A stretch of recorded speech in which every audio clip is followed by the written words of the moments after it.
بسم اللہ الرحمن الرحیم۔ السلام علیکم ناظرین، میں ہوں آپ کی ہوسٹ آصفہ بطول اور آپ دیکھ رہے ہیں ماہ مبارک رمضان کا خصوصی پروگرام تنظیم۔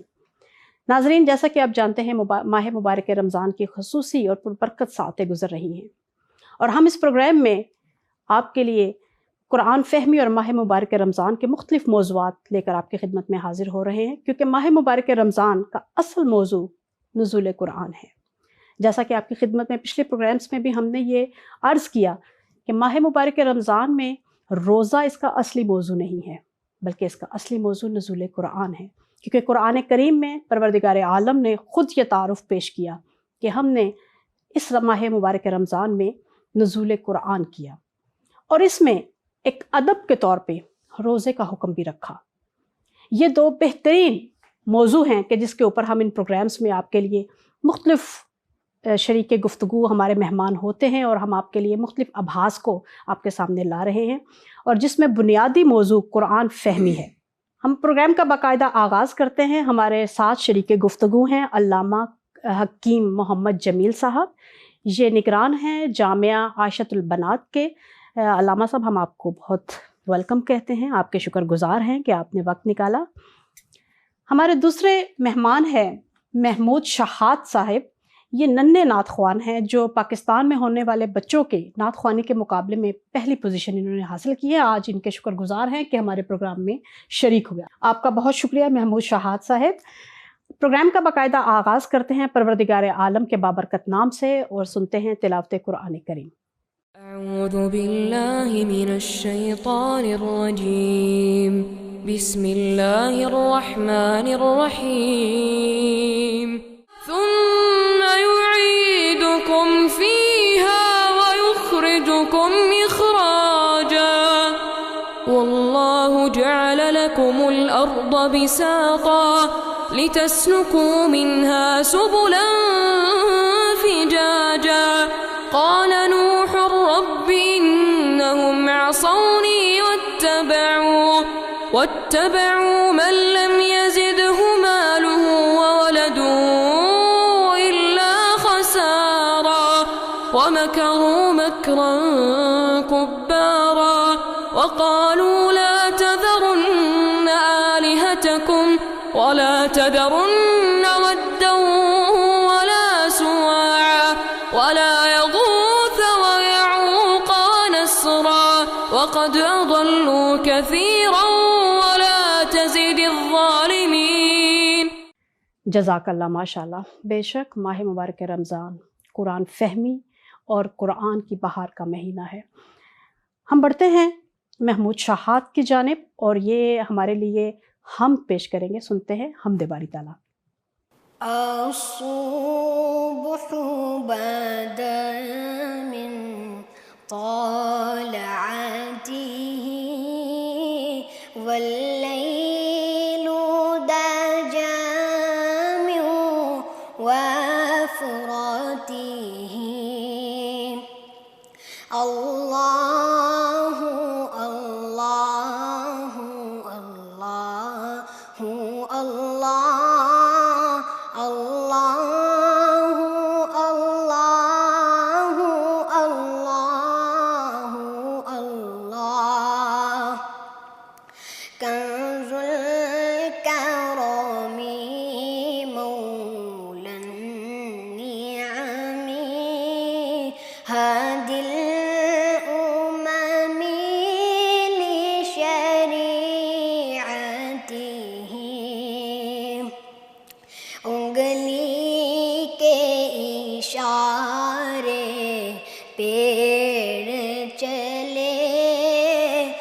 اعجاز سے پتھر بول اٹھے اور چاند ہوا ہے دو ٹکڑے انگشت کے ایک اشارے سے۔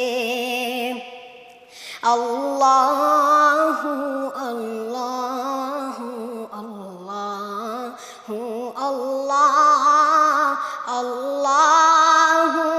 اللہ اللہ جبريل أتى ليلة أسرى والرب دعا لخمرته الله الله الله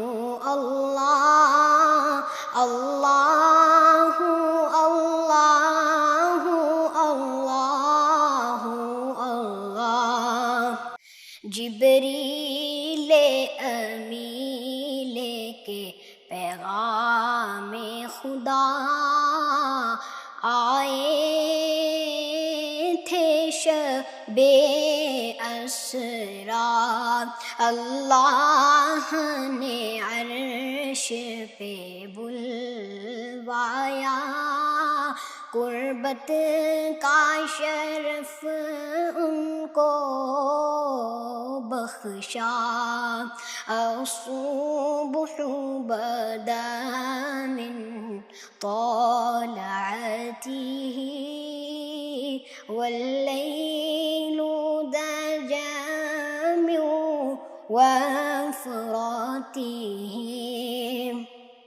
الله الله الله الله الله الله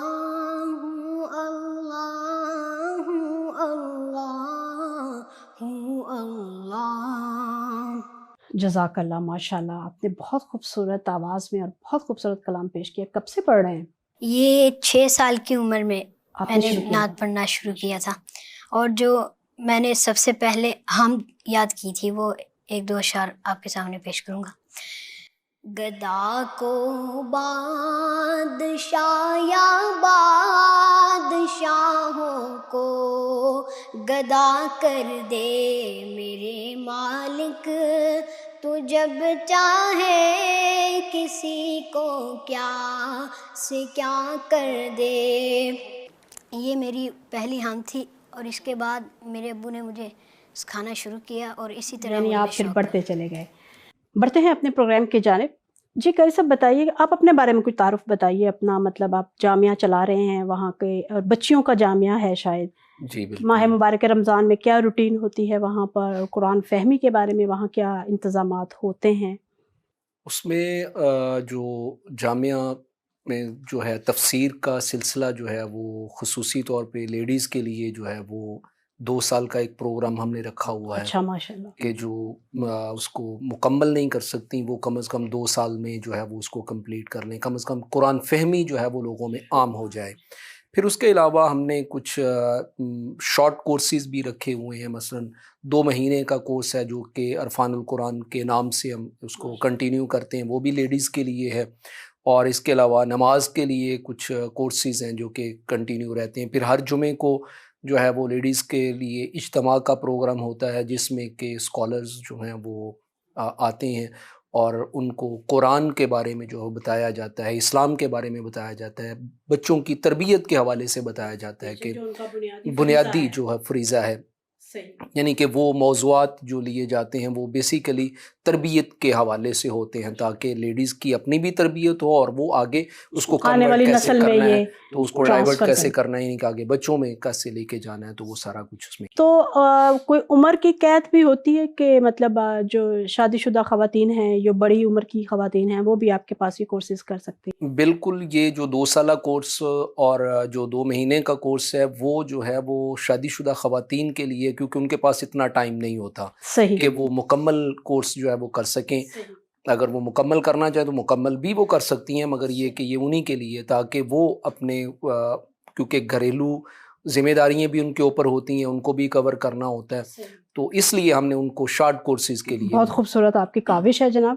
اور اس میں خواتین کا رسپانس کیسا ہوتا ہے؟ مطلب آپ دیکھتے ہیں کہ اس میں چلتی ہیں ماشاءاللہ اس کے اندر؟ الحمدللہ اس میں جو ہم جمعے کا پروگرام کرتے ہیں اس میں تو تقریباً 100 کے حساب سے خواتین کا اجتماع ہوتا ہے کہ جس میں تقریباً 300-400 کے قریب جو ہے خواتین ہوتی ہیں کہ جو اتنا سننے شوق کے اور لیے ذوق آتی رکھتی ہیں ہیں، ماشاء درس اللہ۔ قرآن سننے کے لیے آتی ہیں، تو یہ ہر جمعے جو ہے پروگرام ہوتا ہے۔ باقی اللہ کا شکر ہے کہ جو باقاعدہ تعلیم حاصل کر رہی ہیں ان کی بھی تعداد کافی حد تک بہتر ہے۔ اچھا قاری صاحب، آپ اپنا پروگرام کا ہم باقاعدہ آغاز کرتے ہیں۔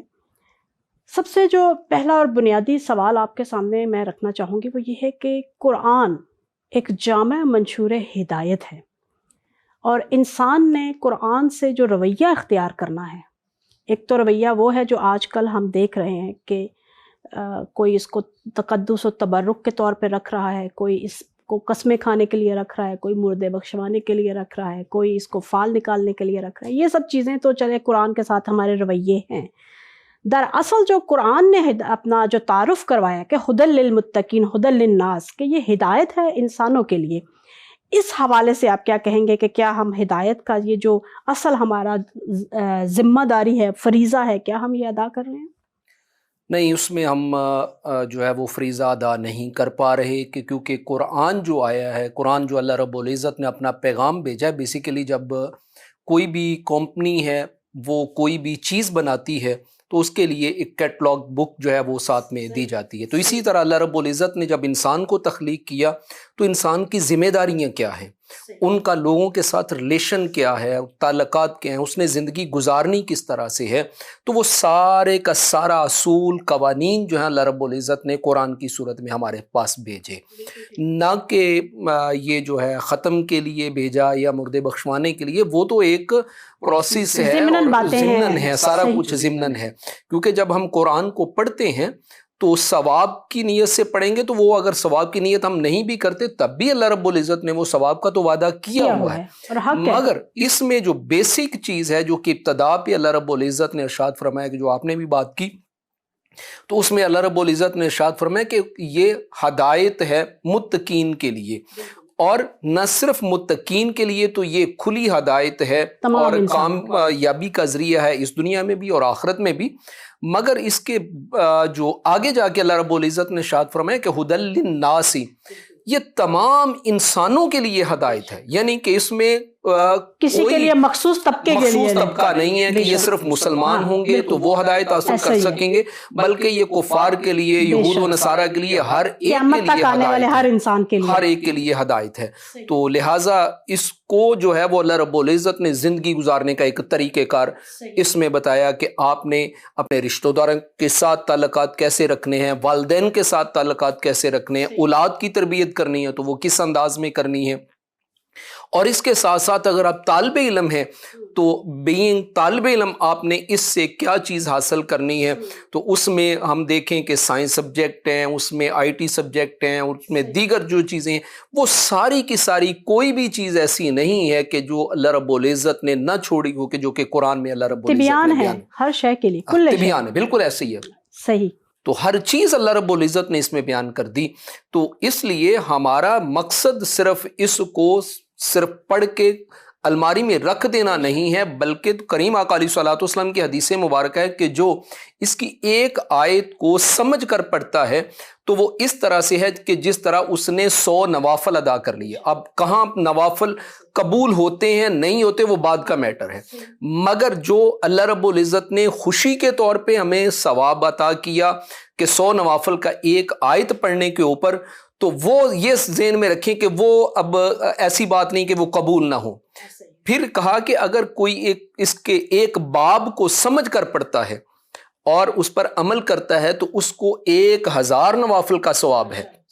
تو 1000 نوافل ہم ایک رات میں نہیں پڑھ سکتے، مگر کتنا یہ اللہ رب العزت کا فضل ہے ہمارے اوپر۔ اور یہ رمضان جو گھڑیاں گزر رہی ہیں، رمضان کی ساتیں بابرکت گزر رہی ہیں، ان کے ذریعے اللہ رب العزت نے ہمیں یہ موقع دیا ہے کہ ہم قرآن کے ساتھ اپنے ٹوٹے ہوئے تعلق کو جوڑیں، اور جب ٹوٹے ہوئے تعلق کو جوڑ لیں گے تو ہمیں 2 فائدے ملیں گے۔ ایک تو قرآن پڑھنے کا ثواب مل جائے گا، اور جو اس سے ایکسٹرا ثواب کہ اگر ہم اس کو ترجمے کے ساتھ پڑھتے ہیں، تفسیر کے ساتھ پڑھتے ہیں، اور پھر اس سے ہدایت حاصل کرتے ہیں، کیونکہ یہ بیسیکلی ہدایت ہے، اور ہدایت بھی وہ ہے کہ جو اس تک پہنچانے کا ذریعہ ہے، کہ اس تک پہنچنے کا ذریعہ ہے۔ تو اللہ رب العزت نے ہمارے لیے یہ کتاب وہ دی ہے کہ آپ نے مجھ تک پہنچنا ہے تو کس طرح سے پہنچنا ہے۔ تو یہ سارے کا سارا طریقہ جو بتایا ہے وہ قرآن میں ہمیں ملتا ہے، وہ کسی اور جگہ پہ ہمیں نہیں ملتا۔ بہت خوبصورت علامہ صاحب نے گفتگو فرمائی۔ ناظرین، بے شک قرآن کریم ہدایت کا جامع منشور ہے۔ منشور اس کوڈ کو کہتے ہیں کہ جس کے اندر کسی بھی زندگی کو گزارنے کے لیے تمام قوانین، حدود، اصول بیان کیے جاتے ہیں کہ جس کی ضرورت کسی انسان کو اس کی زندگی میں پیش آ سکتی ہے۔ مگر اگر اس سے بڑھ کر میں کہوں کہ قرآن کریم وہ منشور ہے کہ جو نہ صرف اس زندگی میں ہمیں ہدایت کرتا ہے اور رہنمائی کرتا ہے، بلکہ اگلی دنیا کے لیے اور اگلی زندگی کے لیے بھی باقاعدہ ہدایت و رہنمائی ہے۔ مگر یہاں سوال یہ پیدا ہوتا ہے ناظرین، جو ہم نے علامہ صاحب سے بھی یہ بہت خوبصورت گفتگو سنی، کہ ہمارا رویہ اس جامع منشور ہدایت کے ساتھ کیسا ہے۔ اب اس کے لیے سب سے پہلے جو علماء بیان فرماتے ہیں کہ ہمارا رویہ اس وقت تک کسی بھی چیز کے ساتھ درست نہیں ہو سکتا جب تک کہ ہم اس کی درست معرفت و شناخت نہ کر لیں۔ اگر اس کو آسان کرنا چاہوں اور ایک مثال کے ذریعے آپ کے خدمت پہ پیش کرنا چاہوں، تو اگر ہمیں یہ واضح ہو جائے کہ کوئی چیز کھانے کی ہے، اگر ہم پر یہ حقیقت روشن ہو جائے کہ یہ چیز فقط کھانے کی ہے، تو ہمارا رویہ اس کے ساتھ صرف کھانے کا ہوگا، ہمارا تعلق اس کے ساتھ صرف کھانے کا ہوگا۔ کھانے کے علاوہ ہم اس کے ساتھ اور کوئی رویہ روا نہیں رکھیں گے۔ فرض کریں اگر ایک بستے میں کتاب ہے اور کوئی کہے یہ کتاب ہے اور یہ پڑھنے کی چیز ہے، اور ہمیں اس پہ یقین آ جائے کہ یہ پڑھنے کی چیز ہے، تو ہم اس کو کھانے کی ہرگز کوشش نہیں کریں گے، کیونکہ ہمیں یہ معلوم ہو چکا ہے کہ اس کا مطمع نظر جو ہے وہ صرف اور صرف پڑھنا ہے۔ قرآن کریم کے بارے میں ہماری جو معرفت اور شناخت ہے اس میں بہت ابہام ہے۔ ہمیں آج تک یہ شناخت نہیں ہوئی کہ قرآن کریم کے ساتھ ہم نے کیسا رویہ رکھنا ہے، یہ کتاب آخر کس مقصد کے لیے آئی ہے۔ تو اس کا جواب بھی قرآن کریم نے خود دیا ہے کہ یہ کتاب ہدی للمتقین ہے، ہدی للناس ہے، جیسا قاری صاحب نے فرمایا کہ یہ ہم مسلمانوں کے لیے نہیں بلکہ قیامت تک آنے والے ہر انسان کے لیے ہدایت دیتی ہے۔ پروردگار عالم نے اس انسان کو پیدا کیا اور اسے یہ معلوم تھا کہ ہم نے اس انسان کو جو ایک خاص چیز دی ہے وہ اور کسی مخلوق کو نہیں دی، اور وہ ہے اس کا علم اور ارادہ، اس کو اختیار دیا ہے۔ اب اس کو اختیار دینے کے بعد اسے معلوم تھا کہ بغیر ہدایت کے اور بغیر ہادی اور رہنما کے یہ کہیں بھی نہیں پہنچ سکتا اور یہ گمراہ ہو جائے گا۔ اسی لیے پروردگار عالم نے انسان کے ساتھ ساتھ، بلکہ میں یوں کہوں کہ سب سے پہلے جو انسان اس دنیا میں بھیجا وہ ہادی تھا، وہ رہنما تھا، وہ ایک پیغمبر تھا، وہ ایک نبی تھا، حضرت آدم علیہ السلام۔ کیونکہ ہادی کے بغیر ایک بھی انسان اگر گمراہ ہو جائے تو پروردگار عالم کی عدالت پہ حرف آتا ہے۔ ہم اس سے کہہ سکتے ہیں کہ پروردگار عالم سے کہ بار الہ، تو نے ہمیں بھیجا مگر ہمیں رستہ نہ بتایا، ہمیں اپنے تک پہنچنے کی راستہ اور ہدایت نہیں کی، تو پروردگار عالم نے ہمارے لیے یہ حجت نہیں چھوڑی، اور پہلا انسان جو اس دنیا میں آیا وہ بھی ایک ہادی اور رہنما تھا۔ پھر اس کے بعد آسمانی کتب آئیں، صرف قرآن کریم ایک منشور ہدایت نہیں ہے بلکہ آج تک آنے والی تمام آسمانی کتب اور انبیاء ہادی بھی تھے، ہدایت کی نشان بھی تھے، ہدایت کی کتابیں بھی تھیں۔ مگر ہم نے پچھلی امتوں نے ان کتابوں کے ساتھ جو رویہ اختیار کیا وہ قرآن کریم نے واضح انداز میں بیان فرمایا ہے کہ انہوں نے تھوڑی قیمت لے کے ان کو بیچا، ان کو بدلا۔ لیکن قرآن کریم کے بارے میں پروردگار عالم کا فرمان ہے کہ ہم اس کے نازل کرنے والے ہیں اور ہم ہی اس کے محافظ ہیں۔ یہ قرآن کریم قیامت تک محفوظ ہے اور قیامت تک آنے والے ہر انسان کو دعوت دیتا ہے کہ میری طرف آؤ۔ اس دنیا میں تمہارے آنے کا مقصد ہی فقط یہ ہے کہ تم نے مجھ سے ہدایت لینی ہے اور پھر اس کے بعد اپنے پروردگار تک جانا ہے۔ ناظرین، یہاں پر وقت ہوا چاہتا ہے ایک چھوٹے سے بریک کا، کہیں مت جائے گا، ملتے ہیں ایک بریک کے بعد۔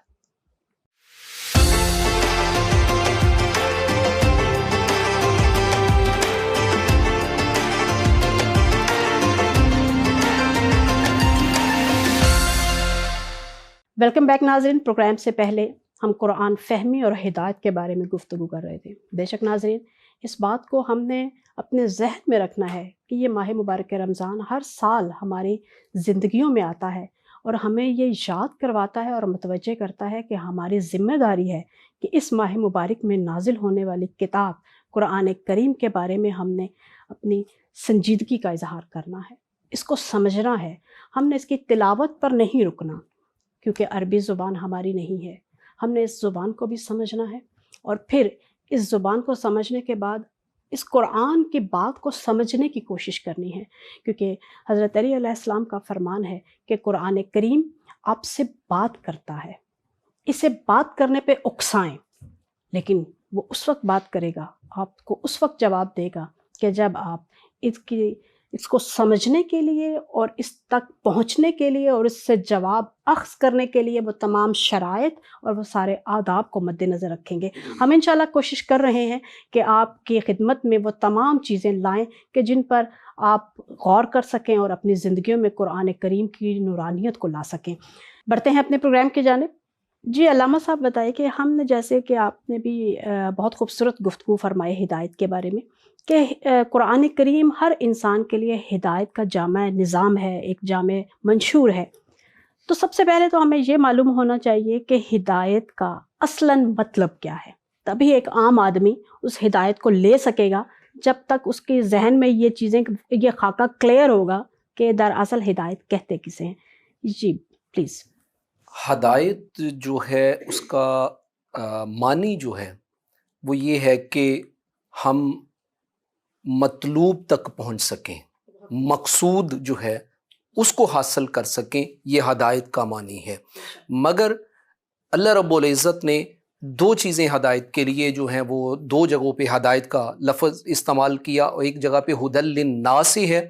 تو اس کا معنی یہ ہے کہ ہدی للناس جو ہے وہ عام بندے کو دعوت دینا ہے کہ مثلاً کفار ہیں یا دیگر جو مذاہب ہیں ان کو اس چیز کے لیے دعوت دینا کہ آئیں، اللہ رب العزت کا یہ راستہ ہے اور اس پر یہ چلیں، اور آپ اس مطلوب تک، یعنی کہ بعد میں جس کے پاس مرنے کے بعد پہنچنا ہے اس تک یہ پہنچنے کا پراپر راستہ ہے.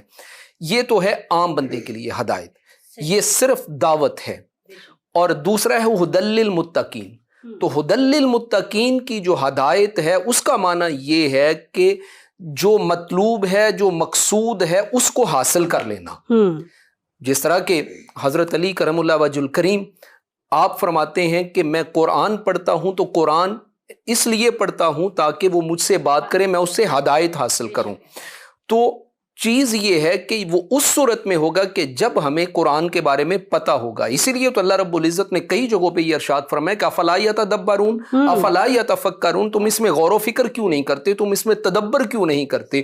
تو یہ ساری چیز کرنے کا مقصد جو ہے وہ صرف اور صرف یہ ہے کہ جو اس تک پہنچنے کا راستہ ہے وہ حاصل ہو جائے. بے شک باقی جتنی دنیاوی کامیابیاں ہیں وہ ایک ضمناً ہیں، وہ ایک راستے کا اسٹیشن ہے کہ جو ہمیں راستے میں چلتے ہوئے ملتی چلی جاتی ہیں، ضرورت پڑتی ہیں، وہ ان کی بھی جو ہے وہ ضرورتیں پوری پڑتی رہتی ہے، وہ ضرورت. اور اس کا بھی اللہ رب العزت نے اسی قرآن میں وعدہ فرمایا ہے.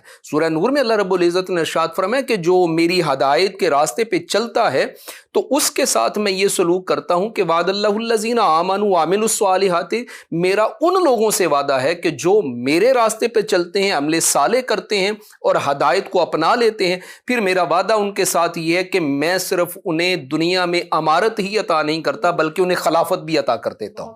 تو یہ کتنی بڑی چیز ہے کہ ہم جس کے لیے دن رات تگ و دو کرتے ہیں، سارا کچھ کرتے ہیں، پارٹیاں بھی تبدیل کرتے ہیں، سارا کچھ کرتے ہیں، مگر کیا ہے کہ اللہ رب العزت نے اس میں صرف ایک چیز بتا دی کہ آپ میرے راستے پہ چلنا شروع کر دو، میں تمہیں یہ چیز عطا کر دوں گا، تمہیں اس چیز کے لیے کوشش نہیں کرنی پڑے گی. اور صحابہ کرام رضوان اللہ تعالی اجمعین کا یہی طریقہ کار تھا کہ انہوں نے کسی بھی غزوہ ہوا یا بعد میں جنگیں ہوئیں تو بیسیکلی ہدایت یہ ہے کہ وہ کہتے ہیں کہ جب ہر نظام میں چلا رہا ہوں تو تمہارا کام ہے کہ میرے تک پہنچ جاؤ، اور میرے تک پہنچنے کا جو ذریعہ ہے وہ صرف اور صرف قرآن ہے یا حدیث ہے یا اقوال اہل بیت و صحاب ہیں.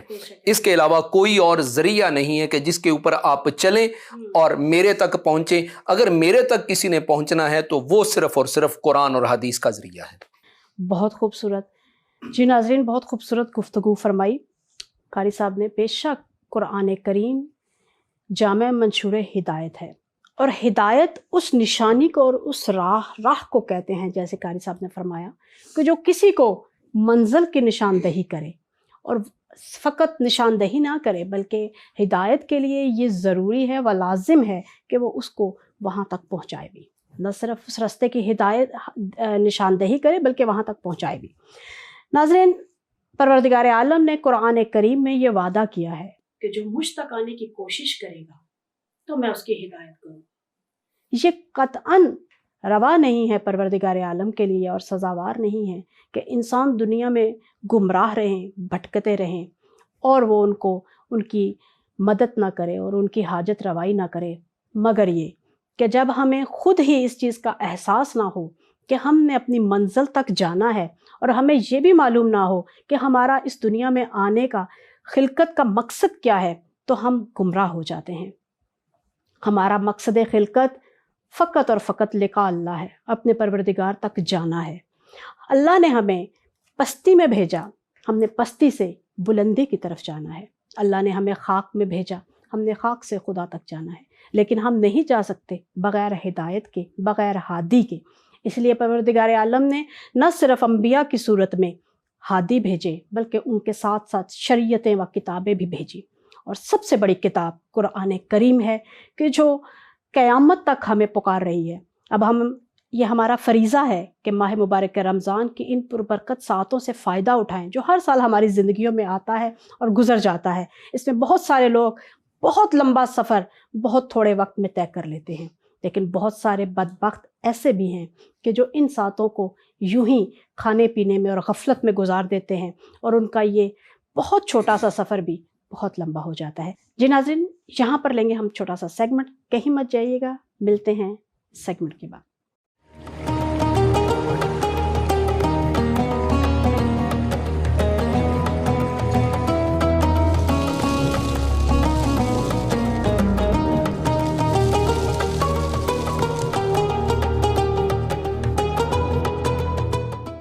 بسم اللہ الرحمن الرحیم۔ السلام علیکم ناظرین، ہمارے پروگرام اور قرآن سمجھے میں آپ سب کو خوش آمدید۔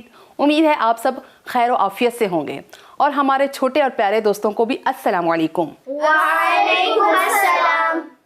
اور آپ کو پتہ ہے جو آج ہم لفظ سیکھنے جا رہے ہیں اس کو سمجھنے کے لیے ہمیں وقت چاہیے ہوگا، اس لیے فوراً چلتے ہیں اپنے پروگرام کی طرف، اور اس لفظ کو سمجھنے کے لیے ہمیں 2 کلاسوں کی ضرورت ہوگی، یعنی 2 سیکشن میں ہم اس لفظ کو سیکھیں گے۔ آج پیارے بچوں ہمارا جو لفظ ہے وہ کون سا لفظ ہے؟ رب۔ آپ سب نے تو سنا ہوگا، اس لفظ سے بخوبی آگاہ ہوں گے، اور یہ لفظ ہم عموماً اپنی زندگیوں میں استعمال کرتے ہیں، اور اس لفظ کو آپ نے بار بار سنا بھی ہوگا۔ اللہ رب العالمین ہے، الحمدللہ رب العالمین۔ شاباش، الحمدللہ رب العالمین۔ آپ رب کے بارے میں کیا جانتے ہیں؟ رب کسے کہتے ہیں؟ آپ کو پتہ ہے رب کسے کہتے ہیں؟ اللہ کو۔ شاباش، اللہ کو کہتے ہیں رب۔ اللہ کا ایک اسم ہے، نام یعنی پہچان ہے، اور یہ پہچان اللہ کی ایک خاص صفت ہے۔ تو وہ صفت کیا ہوا، یعنی وہ صفت کیا ہے، یعنی رب کا کیا مطلب ہوا؟ رب یعنی پالنے والا۔ رب یعنی پالنے والا۔ پالنے والا ایک حد تک ٹھیک ہے، لیکن یہ کامل یعنی مکمل نہیں ہے۔ آپ کو پتہ ہے کہ لفظ رب مختلف صورتوں میں کتنی دفعہ آیا ہے، کتنی بار آیا ہے؟ آپ کو پتہ ہے بچوں؟ نہیں پتہ۔ جی پیارے بچوں، میں آپ کو بتاتی ہوں، زیادہ سے زیادہ جو ہے قرآن میں لفظ اللہ استعمال ہوا ہے، وہ 900 سے زیادہ بار اللہ نے اس لفظ کو اپنے لیے استعمال کیا ہے۔ تو یقیناً اللہ چاہتا ہے کہ ہم رب سے مانوس ہو جائیں۔ تو باجی رب کیا ہوتا ہے پھر؟ رب کا مطلب ہوتا ہے تربیت کرنے والا، اور ربوبیت کہتے ہیں تربیت کرنے کے عمل کو، جس کا مطلب ہوتا ہے کہ کسی شے کے اندر جو صلاحیت یا ایبلٹی ہو اسے اپنے کمال تک پہنچایا جائے۔ لگتا ہے آپ لوگ کنفیوز ہو گئے ہو، ایسا ہی ہے نا؟ آپ لوگ کنفیوز ہو گئے ہو؟ ہاں، نہیں سمجھ آیا۔ لیکن اب اس کو ہم ایک مثال کے ساتھ بخوبی سمجھا سکتے ہیں۔ ویسے تو بہترین مثال ربوبیت کی، رب کی، ہم خود انسان ہیں، لیکن پہلے ہم باہر کی مثال لیتے ہیں۔ مثلاً ہم کسی بھی درخت، پھول یا صرف پتوں کو یا کسی چھوٹے پودوں کو بھی دیکھتے ہیں تو یہ پودا، درخت کہاں سے شروع ہو رہا ہے اور کہاں سے ختم ہو رہا ہے، یعنی کیسے بنا، کیسے آیا۔ آپ کو پتہ ہے بچوں یہ کیسے آیا؟ آپ کے ذہن میں کیا آ رہا ہے پیارے بچوں؟ بیج سے۔ ٹھیک کہا آپ نے، آپ کے ذہن میں جو ہے ٹھیک ہے، چاہے ہم نے بیج ڈالا ہو یا نہ ڈالا ہو یا ہوا کے ذریعے سے اڑ کر آیا ہو، تو کیا کسی بھی بیج سے یا کسی بھی پودے کے درخت سے کچھ بھی نکل سکتا ہے؟ یا پھل یا پھول کے کیا خصوصی بیج ہو سکتے ہیں؟ نہیں، بیج الگ الگ ہوتے ہیں۔ شاباش، ایسا ہی ہے۔ اگر آپ ایک سیب لیں اور اس کے بیج کو دیکھو تو کیا اس میں آپ کو سیب نظر آ رہا ہوتا ہے؟ نہیں، ایسا ہرگز نہیں ہے۔ اگر ہم مائکروسکوپ کے ذریعے بھی مشاہدہ کریں، اس بیج کو کھول کے دیکھیں، تو کیا ہمیں اس میں سے چھوٹے چھوٹے سائز کے سیب نظر آ رہے ہوتے ہیں، ایپل نظر آ رہے ہوتے ہیں آپ کو، یا نہیں نظر آ رہے ہوتے؟ نہیں، شاباش، اس میں سے سیب نظر نہیں آ رہے ہوتے۔ تو پھر اس بیج میں کیا ہے جو یہ اتنے بڑے درخت میں تبدیل ہو جاتا ہے؟ یعنی اس بیج سے درخت کی لکڑی بھی نکلتی ہے، پتے بھی اور پھل بھی۔ نہیں پتا۔ جی بچوں، اس بیج میں ایسا کیا ہے کہ یہ ایک بڑے درخت میں تبدیل ہو جاتا ہے؟ اس بیج کے اندر لکڑی نہیں ہے، اس بیج کے اندر پھل نہیں ہے، لیکن اس کے اندر یہ صلاحیت ہے کہ وہ ایک بڑے درخت میں تبدیل ہو جاتا ہے۔ کیسے بنتا ہے یہ درخت؟ آپ ساتھ ساتھ اسکرین پر دیکھ رہے ہیں، ویڈیو پر آپ کو نظر آ رہا ہے۔ بیج کو زمین میں ڈالتے ہیں، پھر یہ کھلتا کیسے ہے؟ اس میں جڑیں نکلتی ہیں، پھر یہ جڑیں باہر آتی ہیں اور پھر شاخیں بنتی ہیں، پھر پتے آتے ہیں، اس کے بعد سیب کا پھل آتا ہے۔ لیکن کیا محض یہ اتنا کافی ہے؟ مزید ہوا، پانی اور روشنی کی ضرورت ہے کہ نہیں ہے؟ پیارے بچے بتاؤ، ضرورت ہے کہ نہیں ہے؟ اسے مزید ہوا، پانی اور روشنی کی ضرورت پڑتی ہے۔ جی بچوں، بالکل درست کہا آپ نے۔ پہلے تو بیج کو زمین چاہیے، پھر اس کی کچھ ضروریات ہیں جیسے سورج کی روشنی، ہوا اور پانی، پھر یہ درخت میں تبدیل ہو جاتا ہے۔ پانی تو مالی ڈالتے ہیں۔ بالکل درست کہا آپ نے، پانی تو مالی ہی ڈالتا ہے، لیکن کبھی آپ نے سوچا یہ پانی کہاں سے آتا ہے؟ اس کا اہتمام کون کرتا ہے؟ اس کا انتظام کون کرتا ہے؟ درختوں کے لیے پانی کا انتظام کون کرتا ہے؟ اللہ نے۔ بالکل صحیح کہا بچوں آپ نے، یہ سسٹم اللہ پاک نے بنایا ہے۔ اس اللہ نے یہ ایسا سسٹم بنایا ہے کہ جس میں جس چیز کو اپنی پرورش اور بڑھوتری کے لیے جو ضروری اشیاء چاہیے، اللہ نے اس کا انتظام کیا ہے۔ ایک نظر آپ مشاہدہ کریں کہ جنگل میں اور سڑک کے کنارے کتنے درخت ہوتے ہیں، مگر ان کو تو کوئی پانی نہیں ڈالتا۔ تو بچوں، یہ اللہ کا ایک نظام ہے جسے ہم ربوبیت کہتے ہیں۔ تو بچوں، اب رب کے حوالے سے کچھ باتیں بھی ہیں جو ہم اگلے سیشن میں آپ کو سمجھائیں گے۔ تو یہ تھا ہمارا آج کا سیشن۔ ہم نے کس کے بارے میں پڑھا؟ رب کے بارے میں پڑھا، ربوبیت کے بارے میں سمجھا۔ انشاءاللہ اپنے کل نئے سیشن کے ساتھ ملیں گے، مزید اچھی مثالوں کے ساتھ ملیں گے۔ آج کا آپ نے اپنا درس خوب سمجھنا ہے اور اس کو اور بھی نئی مثالیں اپنے ذہن میں لے کر آنی ہیں۔ کل ملیں گے انشاءاللہ، تب تک کے خدا حافظ، فی امان اللہ۔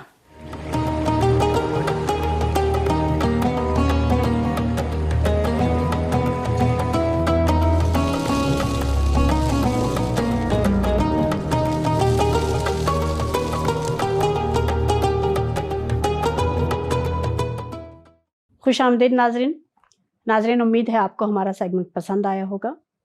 ناظرین، ماہ مبارک رمضان اور اس کی پربرکت ساتیں گزر رہی ہیں، اور ہم نے اس میں غافل نہیں ہونا۔ ہم نے اس مہینے کی ہر گھڑی کو اس سے بھرپور فائدہ اٹھانا ہے۔ پروردگار عالم کا فرمان ہے کہ جس نے ایک لمحے کے لیے غور و فکر اور تدبر کیا تو اس نے 70 سال کی عبادت سے زیادہ عبادت کی۔ ہم نے اور اس ماہ مبارک رمضان میں کہ جس میں قاری صاحب کا فرمانا ہے کہ ہر عبادت کا ثواب کئی گنا بڑھ جاتا ہے، تو سب سے بڑی دشمن ہماری غفلت ہے۔ ہم نے اس سے انشاءاللہ اپنے آپ کو بچانا ہے۔ بڑھتے ہیں اپنے پروگرام کی جانب۔ قاری صاحب، علامہ اقبال کا فرمانا ہے، وہ معزز تھے زمانے میں مسلمان ہو کر، اور تم خوار ہوئے تارک قرآن ہو کر۔ قاری صاحب، کیا وجہ ہے کہ آج قرآن کریم جیسے ہدایت کے مینارے کے باوجود، جس میں دنیا اور آخرت کی تمام خزانے موجود ہیں، مگر اس دنیا میں مسلمان ذلیل و رسوا ہیں، بہت پسماندگی کا شکار ہیں؟ آپ کیا سمجھتے ہیں؟ کیونکہ اقبال نے جو بڑے خوبصورت انداز میں یہ بات کہی، تو اس میں بیسیکلی وہی چیز آتی ہے جو پہلے آپ نے بھی بات کی اور میں نے بھی یہ بات کی کہ ہمارا تعلق جو ہے وہ قرآن سے صرف واجبی رہ گیا ہے، ہمارا تعلق صرف قرآن سے صرف ثواب حاصل کرنے کی نیت رہ گیا، اس کے علاوہ ہمارا تعلق قرآن سے نہیں ہے۔ تو جب اللہ رب العزت نے اصول دے دیے، ضوابط دے دیے، قوانین دے دیے کہ آپ نے اس طرح سے زندگی گزارنی ہے، دن ہو تو اس طرح سے گزارنا ہے، رات ہوگی تو اس طرح سے گزارنی ہے، وہ ہر چیز اللہ رب العزت نے جب قرآن میں بتا دی تو جب ظاہر ہے کہ ہم اس کے مخالف چلیں گے۔ سیم اس کی مثال میں ایک چھوٹی سی دے دوں کہ اگر ہم موبائل جو ہے وہ کیٹلاگ کے بغیر یوز کریں گے، اپنی مرضی سے یوز کریں گے، تھوڑی دیر کے لیے وہ استعمال ہوگا مگر اس کی مدت کم ہو جائے گی اور وہ جلدی خراب ہو جائے گا۔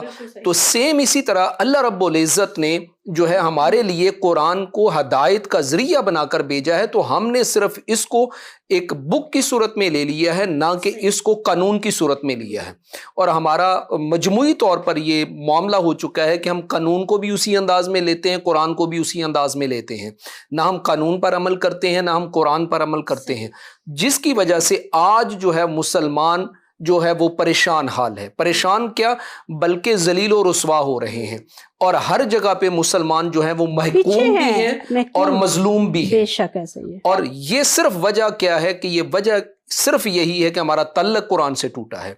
قرآن میں اگر ہم سائنس کے اوپر آ جائیں تو سائنس کی اللہ رب العزت نے تقریباً 1100 آیات جو ہیں قرآن میں سائنس کے موضوعات پر دے دی، تو ہم نے اس چیز کو چھوڑ دیا، آنکھیں بند کر کے ہم تلاوت کرتے جا رہے ہیں، جھوم کے اور گزر جاتے ہیں کہ ہم نہیں دیکھتے کہ اللہ رب العزت نے خلق الانسان من صلصال کالفخار میں کیا چیز آج میڈیکل بتا رہی ہے کہ کتنے درجات ہیں ایک انسان کے ماں کے پیٹ میں۔ اور یہاں پہ میں ایک بات کر دوں، ڈاکٹر ولیم فرانس کے ایک بڑے مشہور گائناکولوجسٹ تھے، تو وہ انہوں نے مختلف بکس لکھی، مگر قرآن میں ایک چیز انہوں نے پڑھی کہ جب بچے کی پیدائش ہوتی ہے، جب وہ ایمبریو بنتا ہے تو ایمبریو کے وقت اس کی کیفیت جو ہے مٹر کے دانے کے برابر ہوتی ہے، مٹر کے دانے کی طرح ہوتی ہے۔ تو جب اس نے یہ چیز پڑھی تو اس نے کہا میں نے تو آج تک یہ چیز نہیں دیکھی۔ پھر اس نے قرآن کا باقاعدہ مطالعہ کیا، اور جب قرآن کا باقاعدہ مطالعہ کیا اور پھر اس نے اپنی اسٹڈی کو سامنے رکھا، تو جب اسٹڈی کو سامنے رکھا تو اس نے کہا نہیں، میری تحقیق جو ہے وہ غلط تھی اور قرآن کی تحقیق جو ہے وہ صحیح ہے، اور اس کے بعد پھر یہ چیز ملتی ہے کہ اس نے اسلام قبول کیا۔ بہت خوب۔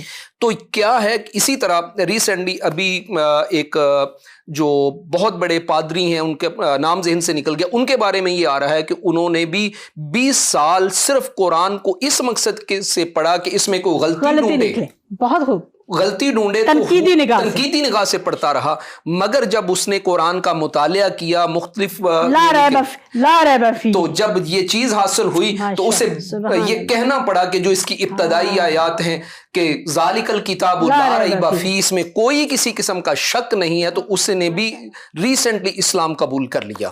تو قاری صاحب، آپ قطع کلامی معاف، اس کا مطلب یہ ہے کہ جب بھی کوئی شخص، چاہے وہ کافر ہے چاہے وہ مسلمان ہے، قرآن کو معرفت سے پڑھے گا تو ہدایت ملتی ہے، اس میں کوئی شک نہیں، وہی آتی ہے کہ افلا یتفکرون، اس میں غور و فکر کرو، افلا یتدبرون، اس میں تدبر کرو۔ تو جب بندہ تدبر کرے گا تو پھر کیا ہوگا، معرفت نصیب ہوگی، اور معرفت جو ہے یہ اعلیٰ کا نام ہے، بلندی کا نام ہے، اور جب بلندی نصیب ہوگی تو پھر وہ صرف دنیاوی نہیں ہوگی بلکہ وہ اخروی بھی بلندی ہوگی، پھر وہ مصلی پہ بیٹھ کر بہت کچھ جو ہے وہ دیکھتا ہے، پھر وہ مراقبہ ہے، مشاہدہ ہے، پھر وہ کئی چیزیں جو آتی ہیں، منزلیں کرتا ہوا، وہ منزلیں طے کرتے ہوئے، جیسے کہ حضرت حارث رضی اللہ تعالیٰ عنہ کے بارے میں آتا ہے کہ ان سے پوچھا گیا کہ ایمان کی حقیقت کیا ہے، تو انہوں نے کہا کہ ایمان کی حقیقت یہ ہے کہ میں رات کو جب مصلی پہ بیٹھتا ہوں تو اس وقت عرش العلا کو دیکھتا ہوں۔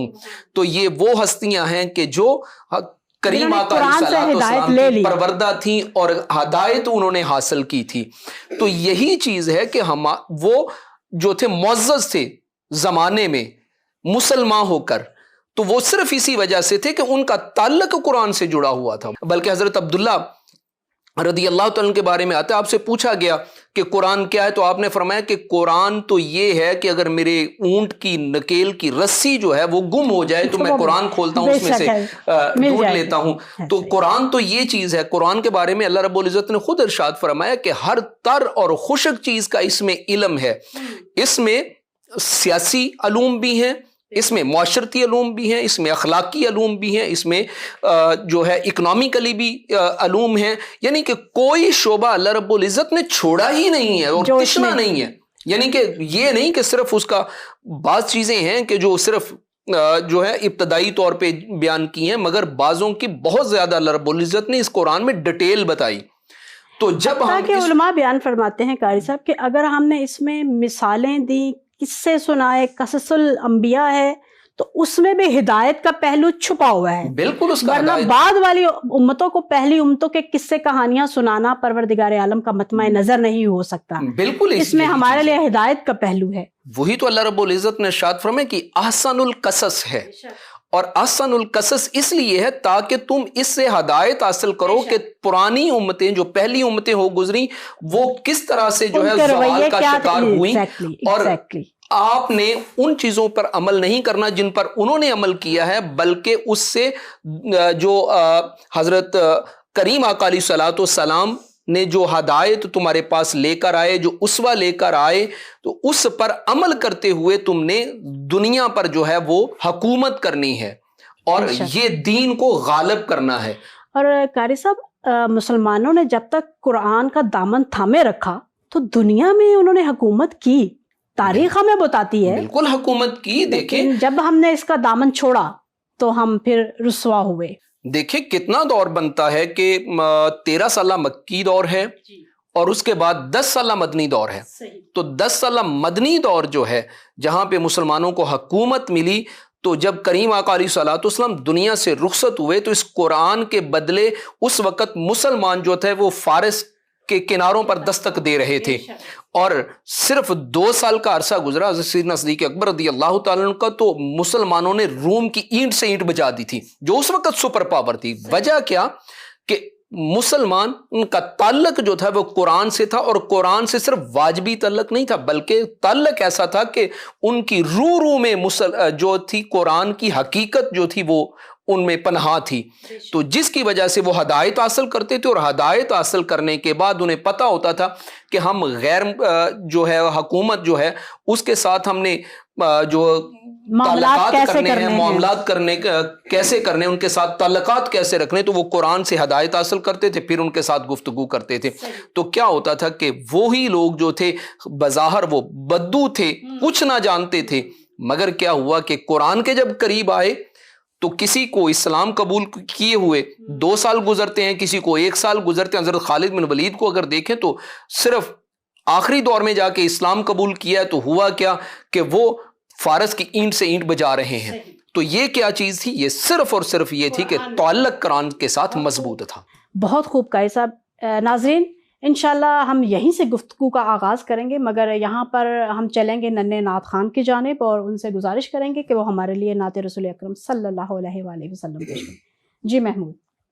آنکھوں کا تارا نام محمد، دل کا اجالا نام محمد، صلی اللہ علیہ وسلم، صلی اللہ علیہ وسلم. پوچھے گا اللہ لایا ہے کیا کیا، پوچھے گا مولا لایا ہے کیا کیا. میں یہ کہوں گا نام محمد، دل کا اجالا نام محمد، صلی اللہ علیہ وسلم، صلی اللہ علیہ وسلم. دونوں جہاں کی دولت جو چاہو، دونوں جہاں کی دولت جو چاہو، کر لو وظیفہ نام محمد، دل کا اجالا نام محمد، صلی اللہ علیہ وسلم، صلی اللہ علیہ وسلم. روز قیامت میزان پل پر، روز قیامت میزان پل پر، دے گا سہارا نام محمد، دل کا اجالا نام محمد صلی اللہ علیہ وسلم، صلی اللہ علیہ وسلم. اللہ اکبر رب العلا نے، اللہ اکبر رب العلا نے ہر شے پہ لکھا نام محمد صلی اللہ علیہ وسلم. آنکھوں کا تارا نام محمد، دل کا اجالا نام محمد صلی اللہ علیہ وسلم، صلی اللہ علیہ وسلم. جزاک اللہ، ماشاء اللہ. دے گا سہارا نام محمد. بے شک ناظرین، ہمارے لیے جو بہترین شفیع قیامت کے دن ہوں گے وہ نام محمد صلی اللہ علیہ وآلہ وسلم ہوں گے اور قرآن کریم ہوں گے.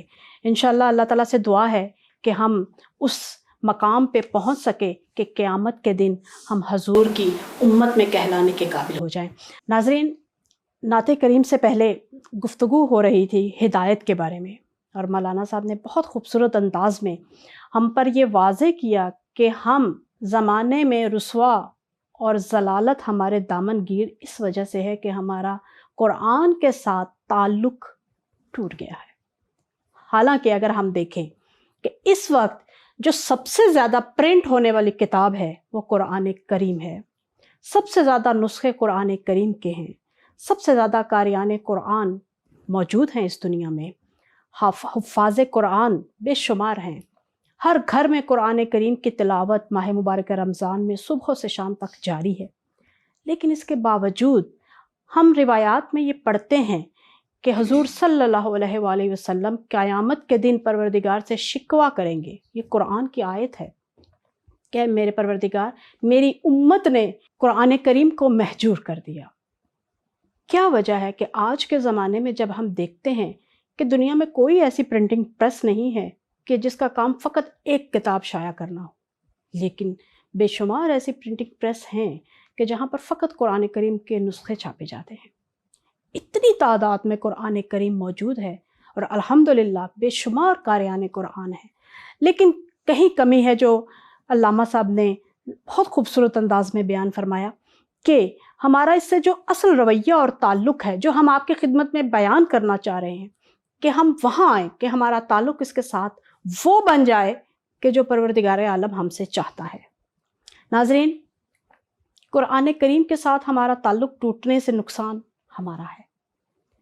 اگر اس کی مثال ہم آپ کی خدمت میں پیش کریں کہ کیوں آج مسلمان دنیا میں ذلیل و رسوا ہیں، تو کہیں یہ خدا کا انتقام تو نہیں؟ علماء بیان فرماتے ہیں کہ خدا کا انتقام انسان کے انتقام جیسا نہیں ہوتا کہ انسان جلد از جلد انسان کے ساتھ وہ رویہ اختیار کر لے کہ جتنا نقصان اس نے کیا ہے یہ پلٹ کے ویسا نقصان کر دے. بلکہ ہم نے روایات میں پڑھا ہے کہ خدا کا انتقام طبیب کے انتقام جیسا ہوتا ہے. اگر آپ کو ایک بیماری لاحق ہے اور طبیب آپ سے کہتا ہے کہ آپ نے ان چیزوں سے پرہیز کرنا ہے اور اس دوائی کو کھانا ہے، لیکن اگر آپ یہ کہیں کہ طبیب کون ہوتا ہے کہ وہ ہمیں نسخے لکھ کر دے اور ہم اس پہ عمل کریں اور ہم اپنی مرضی سے اپنی زندگی کو گزاریں گے، اور آپ وہ ساری چیزیں کھاتے رہیں کہ جس سے پرہیز کا طبیب نے آپ سے کہا تھا اور اس کی دوا بھی نہ کھائیں، تو نتیجہ طبیب پہ نہیں آئے گا، نتیجہ آپ پہ آئے گا کہ آپ کی مرض میں اضافہ ہوگا، بلکہ ہو سکتا ہے کہ دھیرے دھیرے آپ موت کے منہ میں چلے جائیں.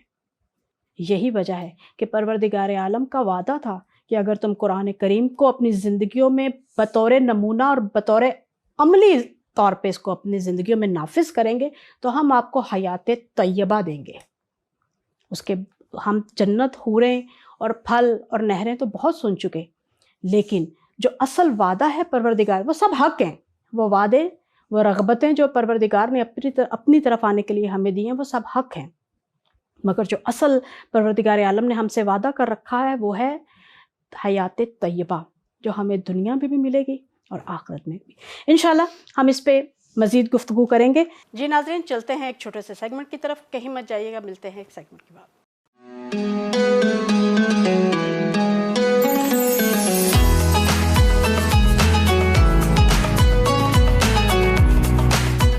السلام علیکم ناظرین، میں ہوں آپ کی ہوسٹ ڈاکٹر سیدہ زینت بتول. کیسے ہیں آپ سب؟ امید کرتی ہوں کہ اللہ کے فضل و کرم سے آپ سب خیریت سے ہوں گے.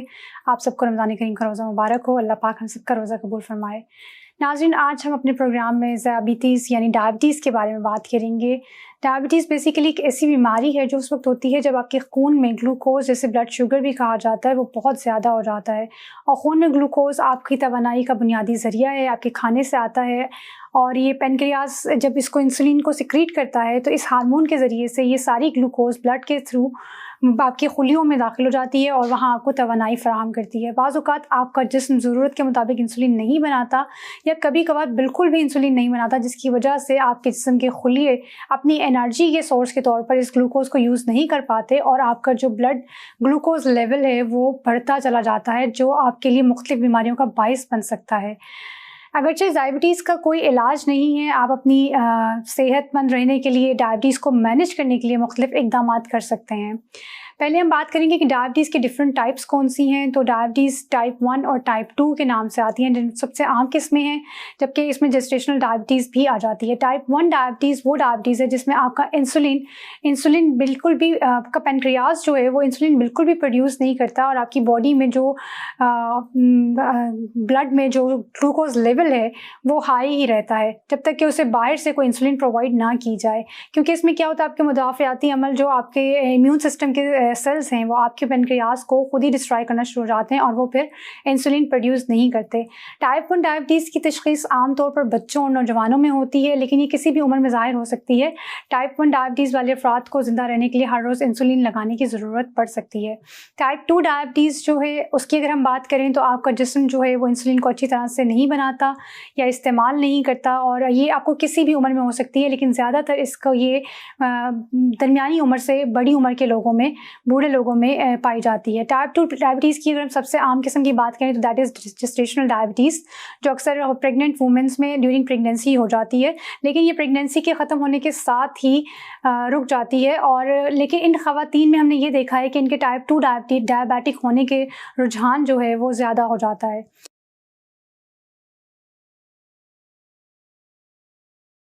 اب بات کرتے ہیں کہ ٹائپ 2 ڈائبٹیز ہونے کے امکان زیادہ کن کو ہیں. اگر آپ کی عمر 45 سال یا اس سے زیادہ ہے، یا آپ کی فیملی ہسٹری ہے جس میں آپ کو فیملی میں کوئی ڈائبیٹک ہے، یا آپ کا وزن جو ہے وہ زیادہ ہے، آپ اوبیز ہیں، یا آپ جسمانی غیر فعالیت کے شکار ہیں، یعنی آپ فزیکل ایکٹیویٹی کم کرتے ہیں، یا آپ کی کوئی پچھلی ہسٹری ہے، یا آپ کی کوئی خاص قسم کی ریس ہے، یا کچھ صحت کے مسائل ہوتے ہیں جیسے آپ ہائی بلڈ پریشر کے پیشنٹ ہیں، تو آپ ٹائپ 2 ڈائبیٹک ہونے کا زیادہ امکانات رکھتے ہیں. ڈائبٹیز صحت کے سنگین مسائل کا سبب بن سکتی ہے. ڈائبٹیز کی وجہ سے آپ کو دل کی بیماریاں، آپ کو فالج، اسٹروک یعنی آنکھوں کی بیماریاں اور پاؤں کے بھی مسائل ہو سکتے ہیں. اگر آپ پری ڈائبیٹک ہیں تو بھی یہ سب بیماریوں کا سبب بن سکتے ہیں. اچھی خبر یہ ہے کہ ٹائپ 2 ڈائبٹیز سے بچا جا سکتا ہے، یعنی جتنی دیر آپ کو ڈائبٹیز ہے اتنا ہی زیادہ امکان ہے کہ آپ کو صحت کے مسائل پیدا ہوں. آپ کم کیلوری والے کھانے کے منصوبے پر عمل کر کے ہفتے کے بیشتر دنوں میں جسمانی طور پر متحرک رہ کے کوئی فزیکل ایکٹیویٹی کر کے معمولی مقدار میں اگر اپنا وزن ڈیکریز کرتے ہیں تو اس سے آپ ٹائپ 2 ڈائبٹیز کو روکنے یا اس میں تاخیر کرنے میں یہ آپ کو مدد کر سکتی ہے.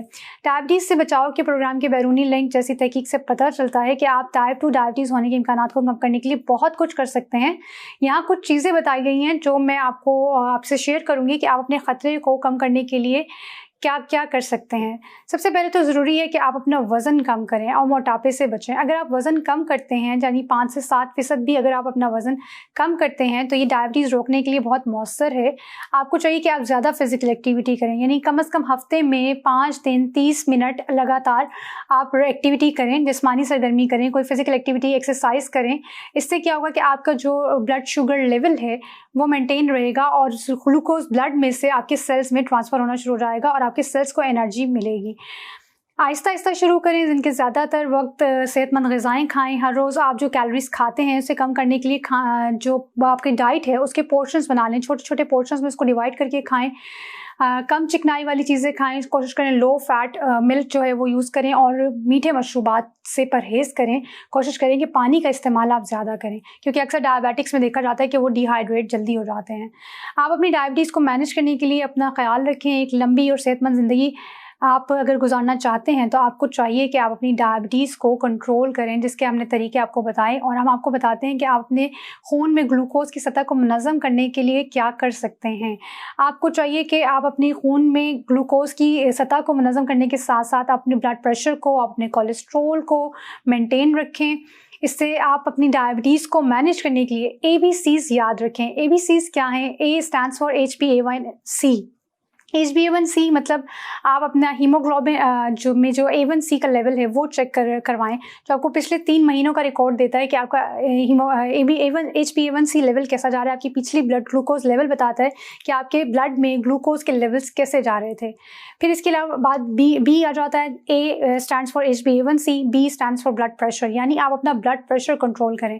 اگر آپ اپنا بلڈ پریشر کنٹرول کریں گے تو آبویسلی آپ ڈائبیٹک ہونے کے امکانات بھی کم ہو جائیں گے, یا اگر آپ ڈائبیٹک ہیں اور آپ اپنا بلڈ پریشر کنٹرول کر رہے ہیں تو مل کر یہ دونوں چیزیں ایڈیٹیو افیکٹ دیں گی, اور آپ کی جو شوگر کا ہائی لیول آپ کے آرگنس کو ڈیمیج کرتا ہے, بلڈ پریشر اس کو افیکٹ کو بڑھا دیتا ہے, اور دونوں چیزیں مل کر پھر آپ کے گردوں کو, آپ کے ہارٹ کو, آپ کے لنگس کو, ان سب چیزوں کو آہستہ آہستہ آپ کے پیریفرل آرٹریز کو افیکٹ کرنا شروع کر دیتی ہیں, اور آپ کا جو ہے پروسیس جو ہے بیماری کا وہ تیزی سے بڑھنا شروع ہو جاتا ہے. تو آپ اپنا ہدف جو ہے, جو ڈائبیٹکس ہیں وہ ان کو چاہیے کہ وہ 140/90 سے کم ہی رکھیں اور اپنے بلڈ پریشر کو مینٹین کرنے کی کوشش کریں. C stands for cholesterol. آپ کو چاہیے کہ اپنا کولیسٹرول لیول مینٹین کریں. کولیسٹرول لیول کے لیے یہ کہ آپ اپنی ڈائٹ میں جو گڈ کولیسٹرول ہے اس کو ایڈ کریں, جو بیڈ کولیسٹرول ہے اس کو اپنی ڈائٹ سے ایکسکلیوڈ کر دیں. LDL, VLDL, VLDL جو ہیں یہ ٹرائیگلیسرائڈس وغیرہ یہ سب بیڈ کولیسٹرول ہوتے ہیں, جبکہ HDL جو ہے وہ گڈ کولیسٹرول ہے جو آپ کو فالج یا ہارٹ کی بہت ساری پرابلم سے بھی بچاتا ہے. S stands for smoking. آپ سگریٹ نوشی جو ہے اس سے پرہیز کریں, کیونکہ سگریٹ نوشی کیا کرتی ہے, آپ کی جو آرٹریز ہیں ان کو مزید, جو آپ کی وینز اور آرٹریز ان کو مزید تناؤ کا شکار کرتی ہیں, ان کو سکیڑ دیتی ہیں, جبکہ شوگر بھی آپ کی آرٹریز پہ افیکٹ کرتا ہے, بلڈ پریشر بھی آپ کی آرٹریز پہ افیکٹ کرتا ہے. تو یہ پروسیس جو ہے وہ تیز ہو جاتا ہے, اور آپ کی نالیاں جو ہیں وہ تنگ ہونا شروع ہو جاتی ہیں, جن میں سے خون جو ہے وہ رواں نہیں رہتا, اور آپ دل کی مسائل کا شکار ہو سکتے ہیں, یا آپ کے ہاتھوں اور پاؤں میں خون کی گردش جو ہے وہ کم ہو سکتی ہے, جس کی وجہ سے پاؤں میں سنسناہٹ محسوس کر سکتے ہیں. اس کے علاوہ آپ کو آنکھوں کی بیماری ہو سکتی ہے, کیونکہ آپ کا جب کولیسٹرول لیول بڑھے گا, شوگر لیول بڑھے گا, تو آپ کو بینائی بھی آپ کی اس سے اثر انداز ہو سکتی ہے. خون کی گردش کو بہتر بنانے کے لیے کوشش کریں کہ آپ فزیکل ایکٹیویٹی کریں. ڈائبیٹک لوگوں کو چاہیے کہ وہ اپنے کھانے کے منصوبے پر خاص طور سے عمل کریں. ڈائبیٹک کے کھانا جو ہے وہ ان کو چاہیے کہ وہ اپنے ڈائٹیشین کے منصوبے کے مطابق بنائیں, اور کھانے کے منصوبے پر عمل کرنے سے آپ کو اپنے خون میں بلڈ گلوکوز لیول یا بلڈ پریشر یا کولیسٹرول کو منظم کرنے میں مدد ملے گی. کوشش کریں کہ چکن, ہول گرینز, بینز, پھل اور سبزیاں, کم چکنائی والی چیزیں, لین میٹ, مچھلی, دودھ اور پنیر کا انتخاب کریں. چینی والے میٹھے مشروبات کی بجائے پانی پئیں. ایسی غذا کا انتخاب کریں جن میں کیلوریز کم ہوں. جسمانی سرگرمی کو اپنے روزمرہ کے معمولات کا حصہ بنائیں. آپ ایک جسمانی طور پر ایکٹیو رہیں گے. ہفتے میں زیادہ تر 30 منٹ تک, ہفتے کے زیادہ دنوں میں اگر ایکسرسائز کریں گے, فزیکل ایکٹیویٹی کرتے رہیں گے, تو یہ آپ کی ڈائبٹیز کو کنٹرول کرنے میں بہت معاون ثابت ہوگی. بلڈ شوگر کی لیول کو بھی یہ مینٹین رکھے گی, اور انسولین کی پروڈکشن کو بھی زیادہ کرتی ہے. آپ کی انسولین کو آپ کی باڈی میں افیکٹو بناتی ہے. کوشش کریں کہ ہفتے میں 5 بار 20 سے 30 منٹ باقاعدگی سے ورزش کریں, جس سے آپ کی شوگر جو ہے وہ کنٹرول رہ سکتی ہے. امپورٹنٹ یہ کہ آپ اپنے خون میں جو گلوکوز کی سطح ہے اس کو چیک کریں ریگولر. آپ اس چیز کو دیکھیں کہ آپ جو گلوکوز لیول ہے وہ آپ کا کیسا جا رہا ہے, آپ کی شوگر جو ہے وہ مینٹین رہ رہی ہے کہ نہیں رہ رہی. اس کے لیے آپ ریگولر اپنا جو بلڈ شوگر ہے وہ چیک کریں. اگر آپ انسولین لیتے ہیں تو اپنے خون میں گلوکوز کی سطح کی نگرانی کرنا سب سے اہم ہے. خون میں گلوکوز کی نگرانی کے نتائج خوراک, جسمانی سرگرمی اور ادویات کے بارے میں فیصلہ کرنے میں آپ کی مدد کر سکتی ہے. آپ نمک کی مقدار کا بھی خاص خیال رکھیں. کوشش کریں کہ نمک کی جو ریکمینڈڈ وہ ویلیو ہے آپ اس کے مطابق اپنی جو ہے نمک کو یوز کریں تاکہ آپ کا بلڈ پریشر کنٹرول رہے. اب جیسے کہ ہم نے ذکر کیا تھا کہ بلڈ پریشر اور sugar they are the silent killers, یہ دونوں مل کر آپ کی باڈی کو جو ہے وہ نقصان پہنچاتے ہیں. تو 80% تک نمک جو ہم استعمال کرتے ہیں, آپ نے دیکھا ہوگا کہ وہ پروسیس جو فوڈ ہوتے ہیں ان میں, جیسے بسکٹس ہیں یا روٹی ہے یا ناشتے میں جو آپ سیریلز وغیرہ لے رہے ہوتے ہیں ان میں آتا ہے. تو کوشش کریں کہ آپ اپنے وہ کانٹینٹس لیں جن کے اندر نمک کی مقدار جو ہے وہ کم پائی جاتی ہے. آپ لوگ لیبل پڑھ کر بھی کھانوں کی شناخت کر سکتے ہیں جن میں نمک کم ہے, آپ ان کا انٹیک زیادہ کر سکتے ہیں. اس کے علاوہ آپ کو چاہیے کہ آپ اپنی ڈائٹ میں فائبر ایڈ کریں. سلیوبل فائبرز جو ہیں وہ کیا کرتے ہیں کہ یہ آپ کی جو باڈی میں آپ کی گٹ کی موٹیلٹی کو انہانس کرتے ہیں. جیسے کہ ڈائبیٹک پیشنٹس میں دیکھا گیا ہے کہ وہ اکثر کانسٹیپیشن کا شکار رہتے ہیں کیونکہ ان کی گیسٹرک ایمپٹنگ جو ہے وہ بہت سلو ہو جاتی ہے. خون میں گلوکوز کے داخلے کو روک کر کھانے کے بعد خون میں شوگر کی سطح میں اضافے کو کم کر کے شوگر بلڈ پریشر کو بھی کنٹرول کرنے میں فائبر جو ہے بہت ہیلپ فل رہتا ہے. سلیوبل فائبر جو ہے وہ آپ کو دل کی بیماریوں سے بھی بہت ساری بچاتا ہے اور آپ کے لیے بہت ہی ایک مؤثر چیز ہے جو صحت مند بالغوں کو روزانہ کم از کم 18 گرام فائبرز جو ہے وہ لینا چاہیے. آپ اپنے کاربوہائیڈریٹ انٹیک پر غور کریں. سٹارچز سے ملنے والی شوگر جو ہے وہ خون میں شکر کی سطح کو بہت زیادہ تیزی سے بڑھاتی ہے. اس مشاہدے کی وجہ سے انسولین اور دیگر دوائیوں کے علاج دستیاب ہونے سے پہلے آپ کوشش کریں کہ اپنی ڈائٹری ماڈیفیکیشن کر کے اپنے carbohydrate diet, low carbohydrate diet کا انتخاب کریں. ڈائبٹیز کے مریضوں کو اس بات کا خیال رکھنا چاہیے کہ ڈائبٹیز کے مریض جو ہیں اپنی ڈائٹ میں کیا لے رہے ہیں, کیسے لے رہے ہیں. بغیر کسی پیچیدگی کے آپ لوگ روزہ رکھنے کے قابل ہو سکتے ہیں, لیکن ڈائبٹیز کے مریضوں کے لیے ضروری ہے کہ وہ اپنے ڈاکٹر سے مشورہ کریں تاکہ یہ یقینی بنایا جا سکے کہ ضروری احتیاطی تدابیر پر وہ عمل کر رہے ہیں کہ نہیں. معالج کی رہنمائی کے ساتھ بہت سے ڈائبیٹک جو پیشنٹس ہیں وہ محفوظ طریقے سے روزہ رکھ سکتے ہیں اور صحت کی سنگین پیچیدگیوں سے بھی بچ سکتے ہیں. اگرچہ ہم بات کریں ٹائپ 1 ڈائبیٹکس کی جو انسولین پر ہی ڈیپینڈنٹ ہوتے ہیں اور اگر ہم دیکھیں تو ان کا شوگر لیول جو ہے وہ مینٹین نہیں رہ رہا ہوتا, تو ان کے لیے ریکمینڈڈ نہیں ہے کہ وہ روزہ رکھیں, اور ان کو اگر روزہ رکھتے ہیں تو وہ ان کے لیے باعث مضر ثابت ہو سکتا ہے. اور کم از کم روزہ رکھنے کے لیے ضروری ہے کہ آپ کی 2 ماہ تک جو ہے شوگر لیول وہ مستحکم ہونا چاہیے. اور ٹائپ 1 ڈائبیٹکس میں دیکھا گیا ہے کہ وہ اگر روزہ رکھیں گے اور انسولین کا یوز چھوڑ دیں گے تو ان کے لیے سنگین خطرہ ہو سکتا ہے. اس لیے ان کے لیے ریکمینڈ نہیں کیا جاتا کہ وہ روزہ رکھیں. لیکن ٹائپ 2 ڈائبٹیز میں ایسا نہیں ہے. ٹائپ 2 ڈائبیٹک جو ہیں وہ احتیاطی تدابیر پر عمل کر کے معالج کے مشورے سے روزہ رکھ سکتے ہیں. انہیں طبی تشخیص اور ادویات اور خوراک کے ایڈجسٹمنٹ کے بارے میں مخصوص مشورے دیے جاتے ہیں. صحت کے ممکنہ خطرات سے آگاہ کیا جاتا ہے. روزہ رکھنے کا ایک محفوظ تجربہ ان کو حاصل ہو جاتا ہے. اس کے بعد وہ اپنے ڈاکٹر کی سفارشات پر عمل کر کے ایک اچھا روزہ رکھ سکتے ہیں. جسمانی سرگرمی جو ہے, اپنی فزیکل ایکٹیویٹی جو ہے اس کو انہانس کریں.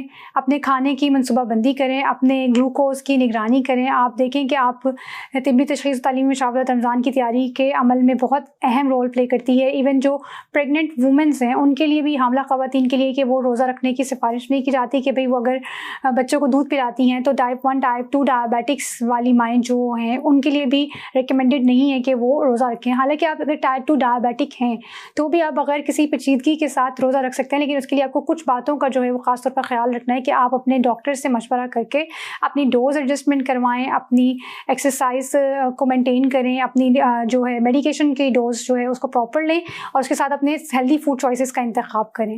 جی ناظرین, آج کے لیے بس اتنا ہی. امید کرتے ہیں آج کا پروگرام آپ کے لیے بہت معلوماتی ہوگا اور انشاءاللہ کہ آپ اس سے جو ہیں وہ فائدہ بھی اٹھائیں گے. اگلے ایپیسوڈ میں ایک نئے موضوع کے ساتھ پھر حاضر ہوں گے. تب تک کے لیے اپنی ہوسٹ ڈاکٹر سیدہ زینت بتول کو اجازت دیجیے. اللہ حافظ.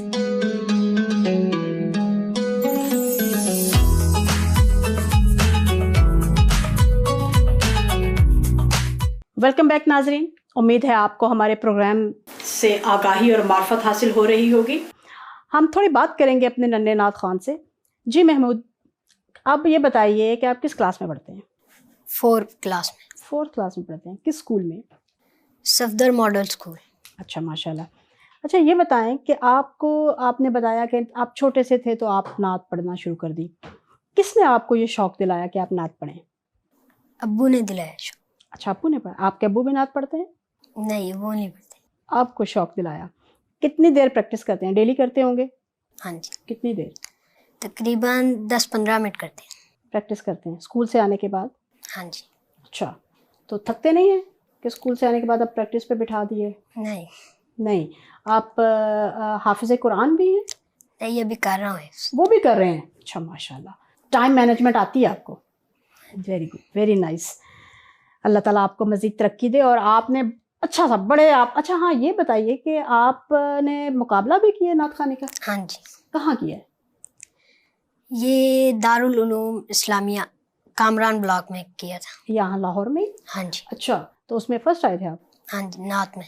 ماشاء اللہ بیٹا آپ کو اللہ تعالیٰ اور ترقی دے. اور آپ نے اچھی اچھی نعتیں پڑھنی ہیں اور ہمیں بھی سنانی ہے. ٹھیک ہے جی ناظرین آپ نے دیکھا کہ ہماری آئندہ نسل اور ہمارے بچے ماشاء اللہ یہ ان ماؤں کو ہمارا سلام ہے کہ جو اپنے بچوں کی تربیت اس نہج پہ کر رہے ہیں. ہمیں ضرورت ہے ان ماؤں کی کہ جو اپنے بچوں کو محمد و آل محمد اور قرآن کریم کی درسگاہ میں اور اس رستے پہ اور اس ہدایت پر لے کر چلیں اور ایک بہترین مسلمان بنائیں. اور یہی ہماری ماؤں کا بنیادی فریضہ بھی ہے اس زمانے میں جب کہ ہم پر ثقافتی جلغار کی بھرمار ہے.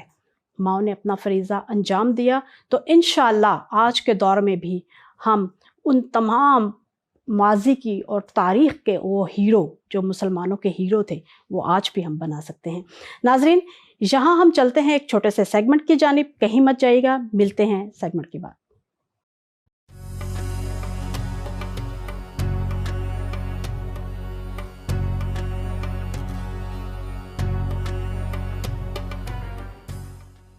بسم اللہ الرحمن الرحیم. السلام علیکم پیارے دوستو، کیسے ہیں آپ سب؟ امید ہے آپ سب خیریت سے ہوں گے.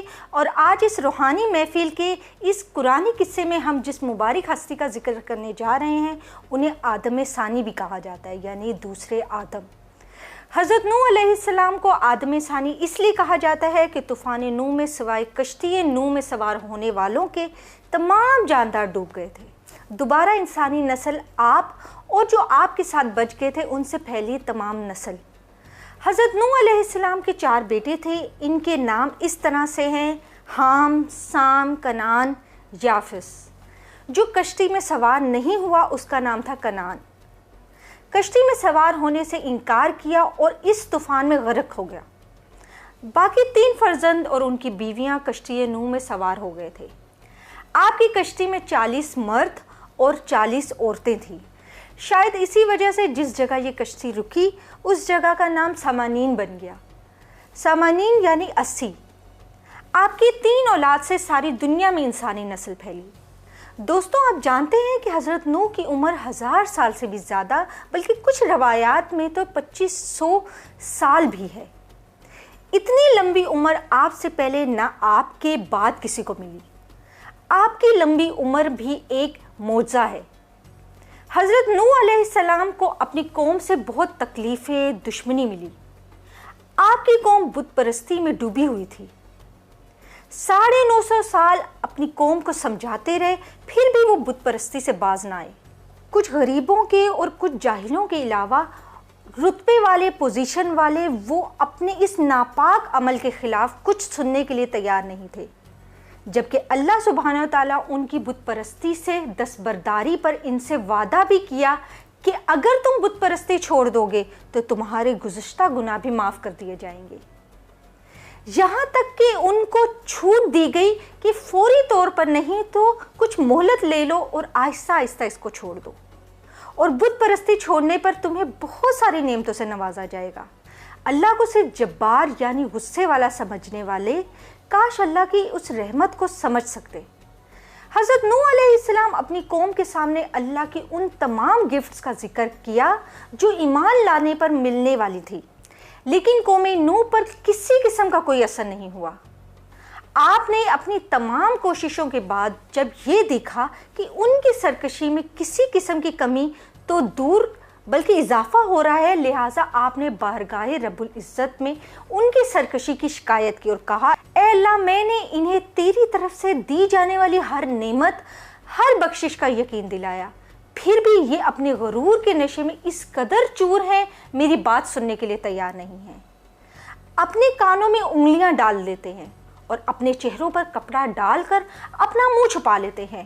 پھر بھی میں نے انہیں دن رات دعوت دی، لیکن ان کے تکبر میں کوئی کمی نہیں آئی اور اپنے بتوں کو مضبوطی سے پکڑے رہنے اور ان کی حفاظت کے لیے ایک دوسرے کو تاکید کرتے ہوئے کہتے ہیں نوح کی باتوں میں نہ آنا اور اپنے خداؤں کو کبھی نہیں چھوڑنا۔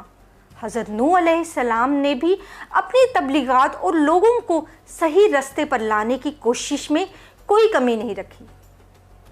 آپ کی اسی پرخلوص کوششوں یعنی پوری ایمانداری اور محنت سے اپنی ذمہ داری نبھائی۔ اسی وجہ سے اللہ نے کبھی آپ کو عبد الشکور یعنی شکر ادا کرنے والا کہا تو کبھی تمام عالمین تمام دنیا میں نوح علیہ السلام پر سلام ہو کہا۔ حضرت نوح علیہ السلام کا دوسرا معجزہ کشتی نوح ہے۔ اللہ نے جب طے کر لیا کہ حضرت نوح علیہ السلام کی قوم کے بت پرست اور ظالموں پر عذاب نازل کرنے کا تو سب سے پہلے حضرت نوح علیہ السلام کو درخت لگانے کا حکم دیا۔ حضرت نوح علیہ السلام اور آپ کو ماننے والے درخت لگانے میں مصروف ہو گئے۔ ان درختوں کو لگائے اب 100 سال گزر گئے تھے۔ دوستو ان 100 سال میں بھی اس بگڑی ہوئی قوم پر کوئی اثر نہیں ہوا، جبکہ اللہ چاہتا تو ان کا نام و نشان چند لمحوں میں مٹا دیتا، لیکن اللہ اپنی نعمت اور بخشش کے بہانے دیکھتا ہے۔ اللہ صرف اس لیے ان کو مہلت دے رہا تھا تاکہ وہ لوگ صحیح راستے پر آ جائیں۔ 100 سال بعد پھر اللہ نے حضرت نوح کو ایک کشتی بنانے کو کہا، جبکہ اس سے پہلے کشتی کو کوئی نہیں دیکھتا تھا، نہ کوئی کشتی کے بارے میں جانتا تھا۔ اللہ نے حضرت نوح سے کہا ہمارے سامنے کشتی بناؤ۔ سب سے پہلے جو 100 سال پہلے درخت لگائے تھے ان درختوں کو کاٹو۔ حضرت نوح اور آپ کے ساتھی درختوں کی کٹائی کرنے لگے۔ اب اللہ کی ہدایت یعنی اللہ کی ڈائریکشن میں کشتی بننے لگی کہ کون جانتا تھا کہ لکڑی کو کیسے کاٹنا ہے، کون سی لکڑی کہاں لگنی ہے، کون سی کیل کہاں ٹھوکنی ہے۔ دوستو اس دور میں گراؤنڈ فلور ہی مکان ہوا کرتے تھے، وہ بھی کچی مٹی کے، لیکن حضرت نوح علیہ السلام کی کشتی ڈبل فلور کی بن رہی تھی۔ اس میں جانور فرسٹ فلور پر، انسان گراؤنڈ فلور پر اور سیکنڈ فلور پر پرندے۔ اس طرح اللہ نے خاص بندوں کو انجینئر، ڈاکٹر، سائنٹسٹ جو چاہے بنا سکتا ہے۔ یہ تمام کام اللہ کی ہدایت پر ہو رہا تھا۔ نوح اور آپ کے ماننے والے کشتی بنانے کے لیے دن رات محنت کرنے لگے۔ آپ کو آپ کے ساتھیوں کو کشتی بناتا دیکھ کر مشرکین آپ کا مذاق اڑاتے کہ اس سوکھے میں جہاں پانی کا نام و نشان نہیں ہے تم وہاں کشتی بنا رہی ہو۔ حضرت نوح علیہ السلام ان کے اس ہنسی مذاق پر کہتے ہنس لو، عنقریب تمہیں خود معلوم ہو جائے گا کس پر وہ عذاب آتا ہے جو رسوا تو کرے گا ہی کرے گا، بلکہ ساتھ ایسی بلا ٹوٹ کر پڑے گی جو ٹالے نہ ٹلے گی۔ آخر وہ دن آ گیا جب اللہ کا عذاب آ گیا۔ اللہ نے پہلے ہی حضرت نوح علیہ السلام کو حکم دے دیا تھا کہ جس دن تم دیکھ لو کہ تمہارے گھر کے چولہے سے پانی ابل پڑے اس وقت ہر قسم کے جانور کا ایک ایک جوڑا کشتی میں رکھ لو، اپنے گھر والوں کو بھی کشتی میں بٹھا لو، سوائے ان لوگوں کے کہ جنہوں نے تمہاری نافرمانی کی، جن کی نشاندہی پہلے ہی کی جا چکی ہے۔ صرف ان لوگوں کو بٹھا لو جو ایمان لائے، اور وہ بہت تھوڑے لوگ تھے جو ایمان لائے تھے۔ یہاں آیت مبارکہ کہتی ہے سوار ہو جاؤ اس میں اللہ ہی کے نام سے، اس کشتی کا چلنا بھی اور رکنا بھی میرے رب غفور الرحیم کے اشارے سے ہے۔ دوستو جب کشتی میں ہر قسم کے جانور تھے تو وہ خونخوار جانور بھی تھے جو دوسرے جانوروں کا شکار کرتے تھے، جیسے کہ شیر، چیتا اور سمندری جانور جیسے مگرمچھ، شارک وغیرہ وغیرہ۔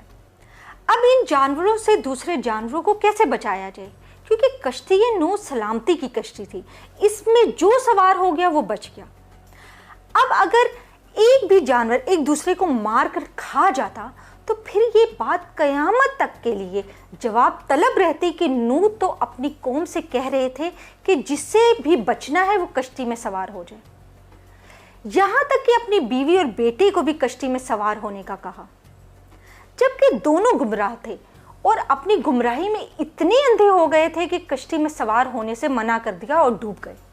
ہاں تو دوستو ہم کہہ رہے تھے کہ کشتی میں سوار خونخوار جانوروں سے دوسرے جانوروں کو کیسے بچایا جائے، کیونکہ یہ کشتی نجات اور امن کی کشتی ہے جس پر اللہ نے شک کی کوئی گنجائش باقی نہیں رکھی۔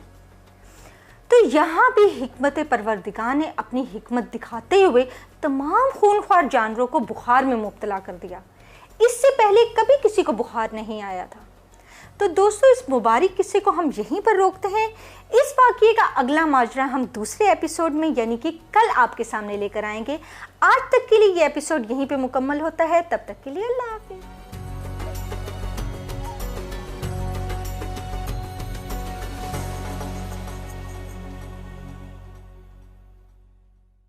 ویلکم بیک ناظرین، امید ہے آپ کو ہمارا شو پسند آیا ہوگا، ہمارا سیگمنٹ اچھا لگا ہوگا۔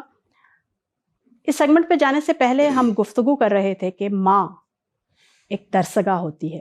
ہمارے موضوع سے اگرچہ یہ مربوط نہیں ہے لیکن ایک بہت بنیادی موضوع ہے، اگر باتوں میں بات آئی تو اس پہ بھی بات کرتے چلیں کہ ماں ایک بنیادی درسگاہ ہوتی ہے بچے کے لیے، اور سب سے پہلی درسگاہ ہے۔ ماں کا بنیادی فریضہ ہے کہ وہ آنے والی نسل کو پروان چڑھائے اسلام کے اصولوں کے مطابق۔ اسی پہ ہم قاری صاحب کی طرف چلتے ہیں۔ قاری صاحب، آپ چونکہ بچیوں ایک جامعہ چلا رہے ہیں بچیوں کے، تو آپ تو بہترین یہ کاوش کر رہے ہیں، تو آپ کیا سمجھتے ہیں کہ وہ جو بچیاں وہاں زیر تربیت ہیں آپ کے اور زیر تعلیم ہیں، تو کیا ان کی بچوں کے اندر آپ نے کیا دیکھا، کیا کوئی تبدیلی آ رہی ہے اس دور میں جہاں گیجٹس عام ہیں اور جو سکولز میں تعلیم دی جا رہی ہے وہ ٹوٹلی اسلام سے اگر میں کہوں کہ تصادم رکھتی ہے کسی حد تک؟ آپ کیا سمجھتے ہیں؟ بالکل بات آپ کی صحیح ہے کہ تصادم تو ہے، یہ نہیں کہ تصادم نہیں ہے، وہ صرف اور صرف ثقافتی یلغار کے حوالے سے ہے۔ صحیح۔ جہاں تک کیونکہ ہم بعض مرتبہ کہتے تھے کہ وہاں پہ سائنسی تعلیم ہے یا وہاں پہ اکنامیکلی تعلیم ہے، تو وہ بھی لازم ہے، ایسی چیز نہیں کہ وہ لازم نہیں ہے۔ یہ قاری صاحب آپ کے قطع کلام معاف، یہ ہم نے شاید یہ جو ایک تفریق کر دی، یہ دینی علوم یہ دنیاوی علوم، جبکہ اگر دنیا کی خاطر دین کا علم حاصل کریں تو وہ بھی دنیاوی علوم میں آتا ہے۔ بالکل، اس میں دیکھیں نا کہ آقا علیہ الصلوۃ والسلام کی حدیث مبارکہ ہے کہ آقا علیہ الصلوۃ والسلام نے فرمایا کہ جب تم فجر کی نماز پڑھتے ہو، فجر کی نماز پڑھ کر آپ رزق کی تلاش میں چلے جاتے ہیں، اس کے بعد ظہر کی نماز آ کر پڑھتے ہیں، تو ہوتا کیا ہے کہ وہ جتنا ٹائم آپ نے اپنے لیے ایکسپینڈ کیا، اپنے بیوی بچوں کے لیے ایکسپینڈ کیا، ان کے لیے جو ہے وہ آپ خرچ کرتے رہے اور رزق حلال کے لیے آپ نے کوشش کی، تو وہ بھی تمہارا ایک ایک لمحہ جو ہے وہ عبادت میں شمار ہوتا ہے۔ تو یہ کتنی بڑی اسلام ہمیں یعنی کہ یہ چیز دے رہا ہے، قرآن ہمیں یہ چیز دے رہا ہے کہ ہم اپنی ذات کے لیے کوشش کریں، مگر اللہ رب العزت فرماتا ہے کہ وہ سارے کے سارے لمحے جو ہیں، اور پھر انسان جب تھک کر کے رات کو عشاء کی نماز پڑھتا ہے، سو جاتا ہے، صبح اٹھ کے پھر اس کے حضور سر مسجود ہوتا ہے، تو آقا علیہ الصلوۃ والسلام کی حدیث مبارکہ ہے کہ وہ ساری رات بے شک وہ سوتا رہتا ہے مگر اس کا ٹائم جو ہے سارے کا سارا عبادت میں شمار ہو جاتا ہے۔ لطف خداوندی ہے۔ تو یہ کتنی بڑی یعنی کہ قرآن کے ساتھ اگر ہمارا تعلق جڑ جائے، یعنی کہ اگر ہم بازار میں ہیں تو بازار میں ہم نے کسی کے ساتھ لین دین کرنا ہے تو اسلامی اصولوں کے مطابق کریں، قرآن کے مطابق کریں، حدیث کے مطابق کریں، یعنی کہ اس میں ملاوٹ نہیں کریں، اس میں کوئی دھوکہ دہی نہیں کریں، تو وہ ہر لمحہ جو ہے وہ ہمارا عبادت میں خاص شمار کر ہو کے جائے گا۔ آج کل ماہ مبارک رمضان میں جب قیمتی مسلمان کہیں سے کہیں لے جاتے ہیں، یہ بھی ایک المیہ ہے ہمارا، بالکل یہ بجائے سستی کرنے کے ہم مہنگی کہ آقا علیہ الصلوۃ والسلام نے فرمایا کہ جو ذخیرہ اندوزی اس وجہ سے کرتا ہے کہ اس کا مال مہنگا سیل ہو تو وہ ہم میں سے نہیں ہے۔ تو یہ کتنی بڑی بات ہے کہ اب یعنی کہ امت میں ہی سی اس کو خارج کر دیا کہ وہ ہم میں ہی نہیں ہے۔ پھر فرمایا کہ جو ملاوٹ کرتا ہے کہ یعنی کہ اپنے مال کو بڑھانے کے لیے ملاوٹ کرتا ہے تو وہ بھی فرمایا کہ ہم میں سے نہیں ہے۔ تو یہ ساری کی ساری چیزیں جو ہمیں کوئی اور چیز نہیں بتا رہا بلکہ قرآن بتا رہا ہے۔ تو اس لیے ہمیں اپنا تعلق جو ہے وہ قرآن سے جوڑنا چاہیے تاکہ ہمیں اس دنیا میں کاروبار جو ہم کر رہے ہیں، جو ہم رزق کما رہے ہیں، بے شک وہ تھوڑا بھی ہو تو اس میں برکت حاصل ہو جائے۔ صحیح۔ قاری صاحب اپنے موضوع کی طرف آتے ہیں۔ جب کہ ہم نے یہ طے کر لیا اور ہم پہ یہ واضح ہو گیا کہ قرآن کریم ہدایت کا ایک جامع منشور ہے، تو اگر آسان لفظوں میں ہمیں آپ ہمارے ناظرین کے لیے واضح کریں کہ قرآن سے ہم نے ہدایت کو اخذ کیسے کرنا ہے، کیسے لینا ہے، کوئی ہمیں آسان سا نسخہ بتائیں، چونکہ آپ حکیم بھی ہیں تو میں چاہوں گی کہ آپ اس پہ کوئی نسخہ بتائیں ہمیں۔ آسان سا نسخہ جو ہے، مفسرین کرام نے فرمایا کہ اگر سورۃ العصر